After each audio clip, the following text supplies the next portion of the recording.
Itu kan dimulainya dengan pikiran. Pada waktu dia mendengar didiagnosa anaknya gangguan pendengaran, kenapa bisa terasa seperti dunia runtuh? Mungkin yang dibayangkan di dalam pikiran itu adalah masa depan yang suram. Lalu nanti bagaimana ini akan mengasuh, mereka juga mungkin belum punya pengalaman dan pengetahuannya untuk itu ya.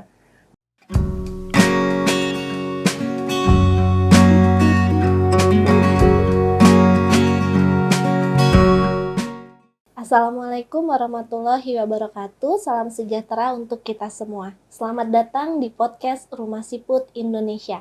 Kali ini podcast kita lakukan dengan tatap muka. Biasanya kita lakukan dengan versi online, tapi saat ini kita pertama kali perdana offline dengan narasumber hebat kita.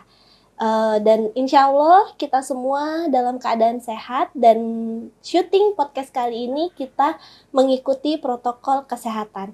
Perkenalkan, saya Gali Anggisa Aurora, praktisi auditori verbal terapi di Yayasan Rumah Siput Indonesia. Nah, dalam kehidupan pada umumnya tidak bisa kita pungkiri, setiap orang pasti pernah merasakan fase berduka dan menjalani proses berduka sampai akhirnya pada tahap penerimaan itu tidaklah mudah.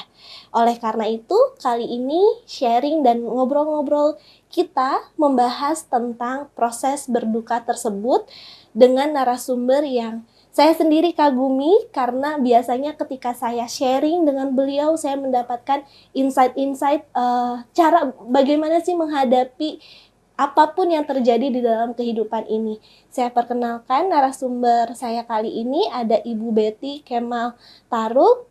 Beliau adalah konselor keluarga dan saat ini masih aktif menjadi pembina di Yayasan Rumah Siput Indonesia. Assalamualaikum Bu Betty. Waalaikumsalam. Apa kabar? Baik. Alhamdulillah sehat ya Sehat, kita dan bisa offline. Iya, bisa offline. Akhirnya ya Bu Betty ya kita Iya. ketemu. Semoga kita masih dalam keadaan yang sehat selalu dan Amin. kita sekarang sharing santai ya Bu ya. Oke, gini Bu, saya mau sharing nih tentang apa yang biasanya saya hadapi sebagai praktisi auditori verbal terapi. Karena biasanya saya menemui klien-klien yang pertama kali datang ke RSI, terus mereka mau konsultasi ke kita, tapi saat kita konsultasi dengan mereka, mereka itu masih ada, yang saya lihat, mereka masih ada di fase berduka. Karena mereka masih terlihat belum menerima kenyataan bahwa anak mereka didiagnosa gangguan pendengaran. Ya. Kira-kira menurut Bu Betty bagaimana? Iya. Tadi kan di awal juga kan Mbak Gali mengatakan bahwa kita tuh sehari-hari akan banyak mengalami juga ya, melewati masa berduka. Kalau kita tahu pengertian berduka, kalau kita selama ini kan asumsinya berduka itu kalau ada yang meninggal gitu ya. Padahal berduka itu bisa disebabkan oleh banyak hal ya, misalnya kehilangan, belum tentu meninggal, kehilangan orang yang kita sayangi pergi. Bisa juga dalam arti kita kehilangan pekerjaan. Kalau untuk anak-anak mungkin dengan kehilangan boneka kesayangan pun bisa berduka gitu ya. Jadi benar banget bahwa kehilangan, tepatnya ya berduka karena kehilangan itu bisa anytime terjadi di dalam kehidupan kita. Apalagi buat klien-klien dari Rumah Siput Indonesia ya, di mana di keluarganya mengalami anak yang terdiagnosa sebagai gangguan pendengaran. Aku sih bisa membayangkannya itu kayak petir di siang hari kali ya, betul. Pas dapat diagnosanya ya, membuat dia shock paling enggak ya, itu menghadapi kenyataan bahwa anak yang kita pikir itu anak yang normal, anak yang sehat, tapi kemudian ternyata mengalami gangguan pendengaran. Jadi kalau mau ditanya, itu hal yang, kalau dia mengalami kedukaan itu hal yang wajar ya, yang umum ya. Kalau kita kehilangan, maka kita akan merasakan duka tadi. Namun yang paling penting sebetulnya di dalam kita menghadapi kedukaan itu adalah kita menyadari. Kita sebagai manusia itu kan terdiri atas pikiran, perasaan, dan perbuatan ya. Kalau kita punya kesadaran apa yang sedang saya pikirkan, apa yang sedang saya rasakan, dan apa tindakan-tindakan kita yang sedang kita lakukan gitu, itu yang akan membuat lebih mudah proses melewati masa kedukaan itu sendiri. Iya, betul-betul sekali. Dan sering banget nih ketika klien datang ke kita, keluarga datang ke kita, mereka tuh menceritakan ketika mereka mendapatkan diagnosa, mereka berasa dunia ini runtuh, Ya, dunia ini hancur karena dia nggak terima ya, karena anaknya didiagnosa gangguan pendengaran. Dan ya, proses untuk sampai akhirnya dia mau maju ke tahapan konseling pun itu kayak ada pertarungan di dalam dirinya dia, sehingga ya, apakah tindakannya harus dilakukan maju konseling atau tidak. Jadi kayak maju mundur gitu ya, Bu ya ya. bingung dengan apa yang Bingung harus apa yang dilakukan betul ya. betul. Jadi kembali tadi ke konsep yang saya bilang, itu kan dimulainya dengan pikiran pada waktu dia mendengar didiagnosa anaknya gangguan pendengaran. Kenapa bisa terasa seperti dunia runtuh? Mungkin yang dibayangkan di dalam pikiran itu adalah masa depan yang suram. Lalu nanti bagaimana ini akan mengasuh, mereka juga mungkin belum punya pengalaman dan pengetahuannya untuk itu ya. Nah, kalau kesadaran itu sudah ada bahwa oh ini yang di dalam pikiranku, mungkin dia kemudian akan merasakan bahwa cemas ya, khawatir, lalu akan mengambil tindakan bahwa dia datang akhirnya ke rumah siput Siput, kan, iya, dengan konseling dengan itu. konseling itu udah satu tahapan yang baik sekali bahwa dia mencari jalan keluar ya. Oke, nah dari situ kemudian bagaimana tuh?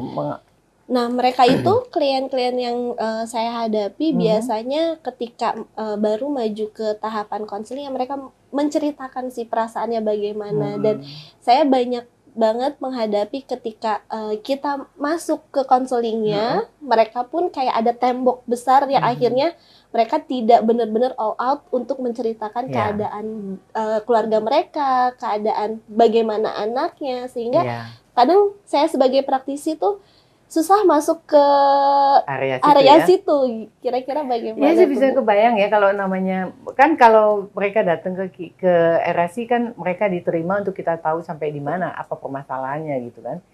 Butuh ini ya kayak raport dulu ya, Betul betul. apa kedekatan dengan mereka gitu membuat mereka merasa nyaman. Nah, tiap orang kan beda-beda ya. Kalau dia merasa itu berat sekali kadang-kadang malah justru ketemu orang baru menjadi berjarak. Meskipun dia sudah datang memutuskan untuk bikin appointment ya. Yang bisa kita lakukan adalah yaitu membuat mereka nyaman, merasa diterima. Kadang-kadang kan mereka nangis atau diam malah nggak tahu mau ngomong apa. Betul. Saatnya itu yang kita memang mesti menunjukkan secara verbal maupun body language kita bahwa kita menerima mereka. Yang saya maksud adalah penerimaan itu lebih kepada ini ya, apa cara kita ya. Cara kita menyampaikan maupun body language kita terhadap dia membuat dia merasa nyaman. Aku Nyaman. datang pada orang yang aku bisa trust, bisa percaya. Betul. Dan untuk fase bersedih itu sendiri wajar ya, Bu, Ya itu dialami hal yang tiap wajar. Hanya keluarga. memang kan setiap orang berbeda-beda ya, lamanya dan tergantung juga bagaimana dia memproses. Saya melihat bahwa dari pengalaman mengkonseling para orang tua dan keluarga terutama ya kan di sini yang datang ke sini bukan hanya orang tua kadang-kadang Betul. neneknya yang datang ya atau keluarga yang menjadi caregiver gitu. Jadi saya melihatnya bahwa semakin mereka menyadari apa yang dirasakan, kecemasan, ketakutan, mungkin sedih, mungkin frustrasi juga gitu. Nah, itu semakin mudah. Yang menjadi denial itu kalau orang biasanya suka gini, saya ngerasa sedih, saya harus kuat, saya harus kuat. Itu yang membuat Betul. kita menjadi punya tembok tadi Tembok besar. istilahnya. Oh, saya ketemu konselor, saya harus kelihatan bahwa saya oke. Nggak perlu nangis, nggak perlu apa adanya gitu. Jadi itu yang menghambat. Jadi yang mempermudah kalau klien itu sendiri punya bisa aware ya apa yang dia rasakan, and it's okay. Merasa sedih bahwa saya takut, saya shock, itu kan hal yang wajar ya. Jadi kalau dia bisa menerima itu dengan apa adanya, artinya dia tidak mengingkarinya, ya dia menerima, ya emang aku sedih, aku kecewa, mungkin juga merasa bersalah, ya tiba-tiba dia flashback gitu bahwa, wah ini jangan-jangan dulu karena saya makannya waktu hamil nggak bener dan lain-lain gitu. itu yang membuat menjadi lebih sulit. Tapi kalau semakin dia, it's okay, saya namanya manusia ya, saya bisa sedih, saya bisa kecewa, saya bisa shock gitu kan. Bener Ya. sih Bu. Dan juga nggak jarang ketika misalkan keluarga tersebut datang ke kita, bukan hanya sekedar orang tuanya tapi kakek nenek Oh tersebut. iya, Terus juga bahkan misalkan ada ibunya sudah menerima, fase betul. bersedihnya sudah lewat, tapi ternyata Mertuanya, neneknya, nenek anak ini yang belum. kakeknya yang Saya belum kebayang. gitu kan. Itu Ya, lumayan termasuk kasus yang sulit untuk Iya. kita pahami, sulit untuk kita tangani gitu. iya. Nah, kira-kira untuk menghadapi ketika misalkan ada salah satu anggota keluarga dia sudah cukup proses bersedihnya, tapi ternyata anggota keluarga yang lain akhirnya menyalahkan, terus sampai akhirnya dia muncul lagi nih perasaan sedih itu. Nah, kira-kira bagaimana Jadi Bu mungkin kan menghadapi? kalau dalam hal ini kan sebagai terapis mesti Iya. dalam posisi yang netral Iya, ya, nggak betul. bisa terus yang satu menyalahkan kita ikut berpihak gitu. Ya kita hanya mungkin bisa merefleksikan ya, kalau misalnya dia si ibu ini menyalahkan atau apa, kita bisa apa merefleksikan perasaannya. Kira-kira kalau orang menyalah-nyalahkan sebenarnya yang ada di dia apa sih, kecewa mungkin ya. Benar. Nah itu yang bisa kita tanya. Jadi artinya itu yang bisa kita apa sampaikan dan juga dengarkan agar si ibu nenek mungkin yang juga dalam keadaan ini kayaknya kesempatan Iya, nih dia betul. mau menyatakan gitu kan. Pada dasarnya kan kalau kita memiliki perasaan yang kita simpan, ini perasaan kan numpuk di dalam ingin diutarakan. Tapi kan nunggu waktu yang tepat, tengok kiri, tengok kanan dulu ada siapa aja di situ gitu kan. Nah, ketemu dengan terapis, dalam terapis dalam hal ini, mereka merasa ini tempatnya nih aku bisa. Jadi nggak usah heran nah kalau Mbak Gali lihat, kok ngomongnya jadi, ini kebanyakan ngomongin tentang masalah-masalah perasaan gitu ya, Betul. daripada kita mau membahas tentang di terapinya bagaimana gitu. Betul. Tapi it's okay. Dan menurut aku, kita menerima itu sebagai terapis, menerima bahwa itu situasinya mereka, itu yang membuat mereka juga lebih banyak. Makin banyak dia cerita kan kita juga menjadi mengenali. Benar Bu. Jadi ya kita sebagai terapis juga harus menerima kondisi Persis. klien atau keluarga tersebut ya Bu, Ya. sehingga kita juga bisa masuk ke Ya. mereka pun dapat mempercayai kita juga ya Bu untuk Ya. benar-benar yang mengeluarkan keluh kesahnya dulu sampai akhirnya dia mau menjalani prosesnya Ya. bersama-sama dengan kita ya Bu ya. Nah tadi itu bagus banget tuh Mbak Gali menyebutkan trust. Karena at the end kan ini proses untuk kita membantu dia nih biasanya kan setengah tahun paling sedikit. Benar. Ada yang sampai setahun, mungkin ada yang lebih dari setahun. Jadi kan artinya ini kan panjang ya. Trust itu menjadi sangat penting. Saya sering dengar dari terapis-terapis bahwa kadang-kadang orang tua lebih banyak membahas tentang persoalan-persoalan psikologis domestik di dalam rumah tangganya ketimbang membahas tentang materi untuk apa program untuk anaknya. Betul, ya. Gitu. Jadi trust tadi, jadi dengan kita mendengarkan, menampung itu semua, menampung keluh kesahnya mereka. Pertama kita juga jadi mengenali apa sih yang ada di dalam pikiran mereka dan mungkin itu jadi catatan kita juga dalam memasukkan program ya. Benar. Yang kedua adalah mereka juga jadi trust. Aku bisa cerita nih sama Mbak Gali. Mbak Gali ini orang yang bisa mengerti aku gitu. Dan benar banget bahwa startnya terapis juga bisa menerima begitu. Itu adalah hal yang wajar dirasakan dan bisa kita pahami, bisa kita ngerti gitu ya. Betul. Itu akan sekali. menjadi kuncinya. Kuncinya ya karena itu tadi kita kembali lagi ke auditory verbal terapi itu kan berbasisnya pada keluarga. Betul. Kalau misalkan keluarganya belum bisa kita benahi, belum ada kepercayaan juga antara keluarga dan terapis, ya kita juga akan sulit untuk memasukkan program terapi itu tadi ya Bu. Ya, aku kalau lihat kan EVT itu kan sebetulnya, nih kalau kita bicara sesi terapi yang hanya 1 jam, itu kan sebetulnya terapis mentransfer knowledge tentang bagaimana membuat anak ini berkembang kepada orang tua atau caregiver yang ada di sesi itu kan. Betul. Jadi kebayang nggak kalau si caregivernya atau orang tua ini masih sibuk dengan apa rasa yang di dalam dirinya, bagaimana dia mau juga bisa mengajari anaknya kan? Benar. Jadi itu poin penting menurut aku di dalam IV terapi ya. Jadi memang orang tuanya atau caregivernya juga harus sehat ya, nyaman dengan dirinya. Baru kemudian itu akan memudahkan proses mentransfer pengetahuan itu kepada mereka. Bener. Dan juga nggak jarang juga ya Bu, ketika klien datang ke kita juga masih ada tahapan di mana dia itu menolak gitu. Ya, Dan juga mereka contohnya seperti kayak mereka pindah-pindah tempat ya, pemeriksaan, terus juga mereka mereka tuh kayak pengen meyakini anak saya tuh nggak kenapa-napa. ya, Itu juga bisa jadi salah satu penghambat proses betul. untuk kemajuan perkembangan Ya kalau anaknya ya dengar Bu. ceritanya Mbak Galis tadi bahwa ini akan mempengaruhi kelancaran dari program yang kita berikan, ya benar banget karena orang tua atau caregiver dalam hal ini kan sebagai apa ya? Sebagai perantaranya kan kita, karena kita kan nggak 24 jam dengan Benar. anak-anaknya. Kita cuma punya 1 jam dalam 1 minggu. Lalu itu yang bisa mereka manfaatkan. Jadi mungkin bukan tugas kita ya, tapi artinya kita juga perlu menyampaikan bahwa orang tua itu juga perlu butuh ketenangan, nyaman dengan dirinya, confidence dengan dirinya agar mereka juga bisa menyampaikan isi terapi itu kepada latihan-latihan di rumah gitu kan. Bener. Dan kira-kira butuh berapa lama ya Bu untuk prosesnya sampai akhirnya mereka tenang dari kesedihannya itu kira-kira butuh waktunya nggak atau Ya tiap bagaimana? orang sangat berbeda-beda Iya. ya untuk menghadapi persoalannya tadi. Kalau ada mereka yang cepat sekali begitu ketemu terus kemudian merasa sudah bisa menyadari apa yang terjadi pada dirinya, bisa mengungkapkan gitu.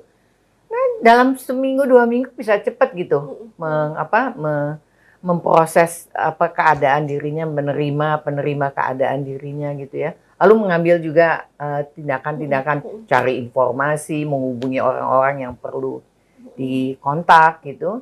Sehingga itu semua terbekali dan membuat mereka jadi lebih tenang. Nah, baru bisa fokus kan kepada anaknya, apa Iya yang mesti bener. diberikan.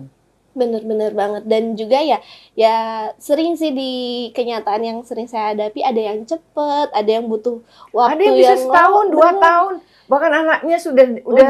12-an tahun Iya, terus umurnya akhirnya datang masih lagi ke sini dengan proses yang masih Iya, sama gitu. Dan itu memang nggak bisa kita pungkiri ya Bu, iya, prosesnya emang harus ada dan kemauan niat dari dalam diri sendiri juga ya Bu untuk ya. menghadapi itu ya. Ya itu kan hanya dirinya juga yang bisa Bener. membantu ya. Bila memang membutuhkan, kalau misalnya sampai mengganggu ya, kadang-kadang contohnya itu kan di dalam fase berduka itu kita ada denial, tapi kita juga ada kemarahan kan, marah pada keadaan, mungkin marah pada diri sendiri. Banyak hal yang bisa dilakukan ya. Kalau memang itu sangat mengganggu, bukan hanya mengganggu dirinya, misalnya mengganggu pasangannya atau anak-anak jadi marah-marah di rumah, anaknya malah menjadi cemas gitu ya, mungkin kalau memang perlu konsultasi ya bisa datang melakukan konsultasi kepada ahlinya ya, ke psikolog gitu misalnya atau pada konselor keluarga untuk ya mencoba meresolve masalahnya itu. Masalah di dalam diri Iya sebetulnya kan. bener banget. Dan supaya mereka juga tahu ya kondisi keadaannya tuh bagaimana dan Ya, apa yang harus dilakukan dilakukan. ke depannya. Jadi nggak hanya terkungkung pada kenapa sih seperti ini, tapi Ya, bagaimana kita harus menghadapinya dan gitu ya Bu ya. mengatasinya. Ya ini sebenarnya banyak cara ya kalau kita bicara untuk bagaimana mengatasi. Ada orang yang untuk dia bisa supaya aware itu menulis jurnal ya. Jurnal itu ada kegiatan kita sehari-hari, apa yang saya kerjakan hari ini dan itu bagaimana apa yang saya rasakan, apa yang saya pikirkan pada saat itu dan apa tindakannya. Jadi contohnya dalam dia menghadapi anaknya. Hari ini anaknya susah bangun tidur. Yang ada di pikiran orang tua, waduh, ini nanti kalau dia nggak bisa padahal mau pergi terapi misalkan. Apa sih yang dirasakan oleh orang tua pada saat itu? Capek gitu ya kayaknya atau frustrasi gitu, anaknya dibangunin susah, marah-marah misalkan. Lalu tindakan apa yang dia lakukan pada saat itu? Apakah tindakannya ini efektif gitu loh untuk mengatasi masalah itu? Kalau dia bangunin anaknya secara keras gitu, anaknya malah marah, malah nggak jadi pergi terapi.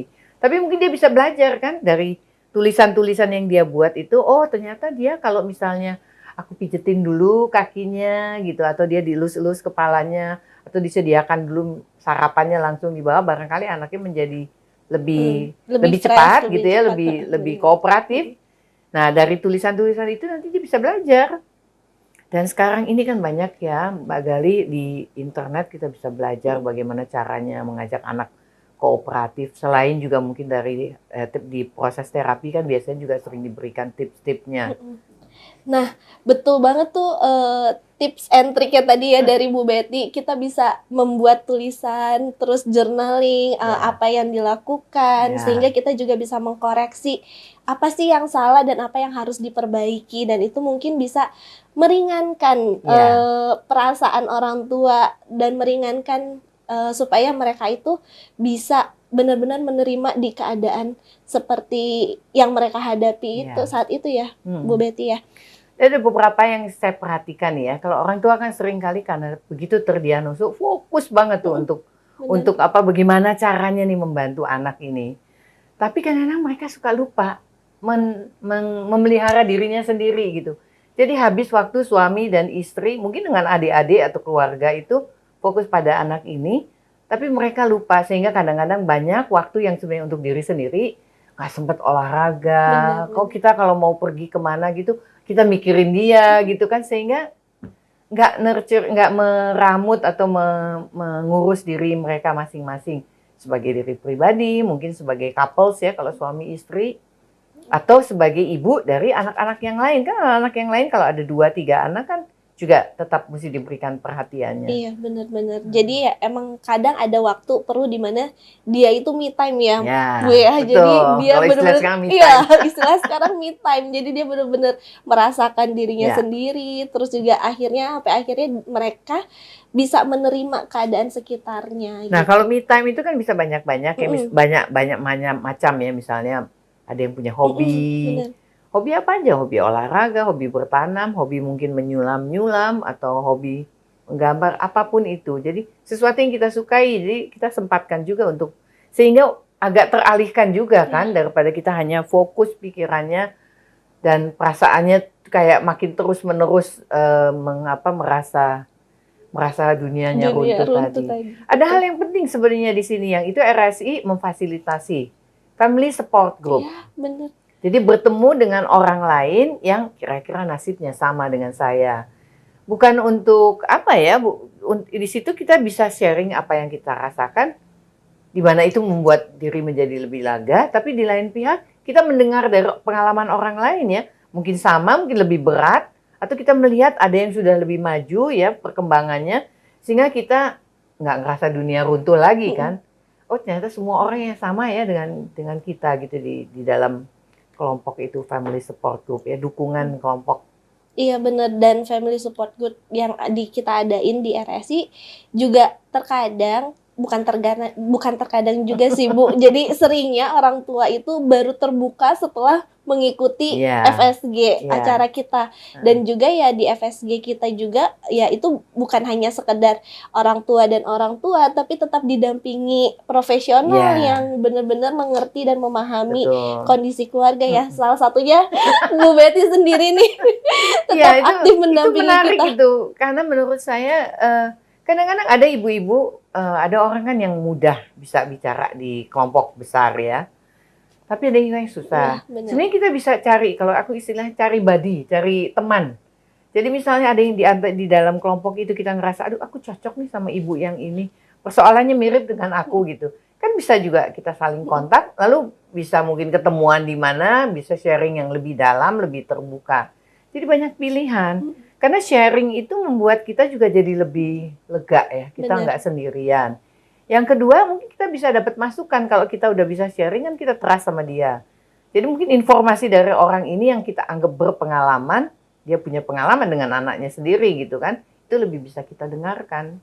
Bener. Selain cara-cara yang lain tadi iya, kita bener. Dan kadang orang tua juga akan jauh lebih terbuka ketika sharing dengan orang tua yang lainnya, karena melihat orang tua ini sudah berhasil, sudah melewati fase tersebut, akhirnya membuat mereka juga terbuka dengan sendirinya dan menerima keadaannya ya Bu ya.